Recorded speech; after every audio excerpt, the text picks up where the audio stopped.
Hello everyone, welcome to the Silver Sailfish Derby Rules Review video. Hey, this video is a great way to keep everybody on the same page. It's just a summary of the rules. A complete list of all of the rules is in the Derby magazine and on the Fishing Club website. It's your responsibility to know the rules, so please share this video with other members of your team. The last thing we want is to have an angler or a whole team disappointed because they were unfamiliar with the rules. All right, let's dive right into it. There are no professional anglers in the Silver Sailfish Derby. Hey, we recognize that professional is defined a lot of different ways in a lot of different tournaments. Here's how we define it. If you've been paid an agreement up front that you're going to get paid to go fish, work in the pit, captain the boat, be an angler in the last 12 months, then you're considered a professional in the Silver Sailfish Derby. Sometimes we get questions from anglers, hey, I deliver yachts for a living. Does that make me a professional? The answer is no. The distinction here is if you get paid to go fishing, then you're considered a professional.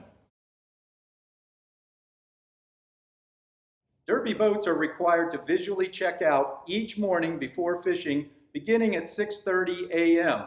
Our checkout boat will be located inside the inlet with all kinds of flags and banners flying, so they should be easy to see. When you slide by the checkout boat, be sure to show them your boat number. They will audibly verify you on VHF 79 as you go out the chute. Now, if for some reason you're unable to check out before 8 a.m., be sure to check out with us at Sailfish Marina before heading offshore. Fishing times are 8 a.m. to 4 p.m. each day, and you must return to Sailfish Marina by 5:30 p.m. each day to turn in your score sheets and SD cards. The official VHF channel of the Silver Sailfish Derby is 79. If for some reason that channel gets jammed up, 80 is our backup. Now on the back of your boat number are cell numbers for the radio committee. If for some reason you're out of VHF radio range, be sure you have these numbers plugged into your phone. That way you're already ready to go to call in a sailfish release. Our northern boundary is the St. Lucie Power Plant. The southern boundary is Boca Raton Inlet. You are not allowed to drift across these lines, even if you're fighting a fish. So it's really important to take current and wind drift into consideration. The Silver Sailfish Derby is a 20-pound test tournament. Now, IGFA allows any type of backing, any material, could be braid or heavier mono, as long as you have at least 5 meters, that's 16.5 feet, of 20-pound test top shot. As far as double line and leader goes, you're allowed up to 5 feet of double line and up to 15 feet of any leader material that you like. That's a combined length of 20 feet overall. Only non-stainless steel, non-offset circle hooks are allowed when fishing for sailfish with natural baits, whether they be live or dead. Now, Eagle Claw has been a Derby sponsor for many years. You actually have some Eagle Claw hooks in your Derby boat cooler, but you're allowed to use any brand non-offset circle hook you wish. Again, the important part here is that they're not stainless steel and they're non-offset circle hooks. One of the rules in the Silver Sailfish Derby that levels the playing field for all teams is that everybody is limited to fishing just 4 lines. Now we get some questions about this sometimes. For example, if a fish is tailing down sea, are we allowed to pitch a bait to that fish? The answer is yes, but you've got to sacrifice one of the other 4 lines that's out. And if it's in a kite clip, that means popping it out and reeling it all the way back to the boat before somebody makes the cast to that tailing fish. Another question we get is, can we catch bait while we're fishing? The answer to that question is yes, but again, you have to sacrifice one of your 4 lines to do it. And you're not allowed to catch any eligible species on your multi-hook bait rig. Another question we often get is, are we allowed to set our kites prior to lines in the water? The answer to that question is yes. You can even go so far as to set your fishing lines in the kite clips and have your baits all ready to go as long as the baits stay in the boat until the 8 a.m. start of fishing. You're allowed to use any type of live bait, dead bait, or even artificial bait when fishing for sailfish in the Derby. There is no score distinction between fish caught on these different baits. Also, we do not allow live bait or dead bait chumming in the Derby. In fact, we take it so far that we ask you to retain even your spent baits on board until the end of the fishing day. That way, other boats don't see you tossing used baits overboard and think that you're chumming. Speaking of bait, we do not allow the use of any natural bait, dredges, or teasers in the Derby. Now you are allowed to use artificial ones like strip mylar teasers, maybe squid chains or other lures. Just no natural baits on these rigs. Anybody on board can set the kites, adjust the lines, move rods around in the cockpit, but once a sailfish gets in the spread, it's time for the angler to take over. There is no hooking and handing in the Silver Sailfish Derby. Whoever hooks the fish, fights the fish. Speaking of fighting fish, one exception to IGFA rules that we allow is fighting multiple fish from the covering board or a rod holder. We allow this because we have individual angler awards, and we like to see those anglers catch as many fish as they can.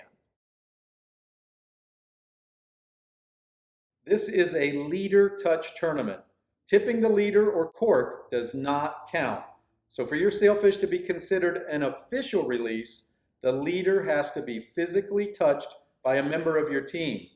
Once the leader, not the double line, is touched, that fish is caught. If possible, try to cut the line as close to the fish's mouth as you can. We know that's not always possible, but please try. If a fish is wrapped up, identify on video that the fish is within touching range of the butt end of a gaff or tag stick. This will constitute a release. No one other than the angler should ever touch the main line.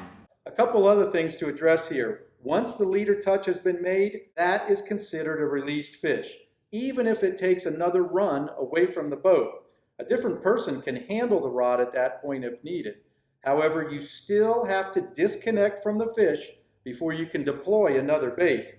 Also, in case you haven't heard, we have been experiencing a serious shark depredation problem. So to be clear on this, if a fish is bit or mutilated prior to a successful release, that fish will not count. Of course, we all hope we don't see a lot of that. Now it's time to check in with the official voice of the Silver Sailfish Derby, Pete Schultz at Fishing Headquarters up in Jupiter, where our tournament radio committee is based. Good morning, everyone. Welcome to the West Palm Beach Fishing Club's 83rd Annual Silver Sailfish Derby. It is officially 8 o'clock. Lines in. Everyone lines in. Good luck today. So it's really important that the first thing we hear is either the boat name or the boat number and then the angler. So a lot of times the best thing to do is call in and say, boat 27, one fish for Dave right now. On the back of your sheet, on your boat number, it tells you exactly what the phone numbers are to get a hold of us, right? So if you can't get a hold of us through the radio, we don't hear you, then you can call us on the cell phone to make sure that we heard about your fish. You know, tag, no tag, it's great to know. Like we put it right here on the sheet. If someone calls in and they've tagged a fish, we put down that it was tagged. And sometimes you don't know that it's tagged until you try to get the tag after you already caught the fish, right? It could be 5 minutes before you get the tag in. You can put it on your sheet and then you can call us later and let us know that it's been tagged. If you have a double header on, just call in the one fish that you caught. That's really the most important thing. And then if I acknowledge you, that means that I got it, okay? Because sometimes it gets really hectic on the radio. I'll call you back and say, hey, boat 17, you're one fish for Dave. Here's your time. You know, so I'll get back to you when I can because sometimes it gets really busy. But just call in with your name and your number, or the angler name and the boat number is the most important thing. The time that I give you is the official time. You have to make sure that you communicate with the radio crew as to when you release the fish, because our time could be a tiebreaker. So make sure that you get a hold of us and use our time. On the radio, it's really nice, but sometimes it gets kind of crazy. You have to use the cell phone. Sailfish releases are confirmed via video confirmation in the Silver Sailfish Derby. Here's how that requirement reads in the tournament rules. All sailfish releases must be verified in a continuous video footage sequence from the time video evidence confirms identification of the sailfish until the leader is touched and then cut at the time of release.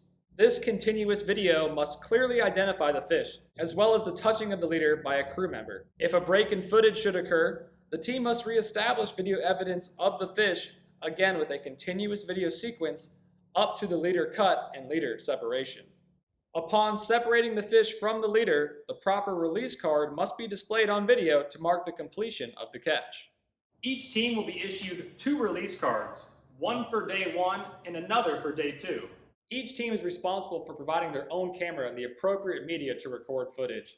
SD cards are the only acceptable format, and of course micro SD, which you'll find in a standard GoPro. We'll collect those SD cards along with your score sheets. In your captain's buckets, you'll find these little Ziploc bags. These are a great way to keep your SD cards safe and organized at the end of the day. So, simply put, number 1, clearly identify a sailfish.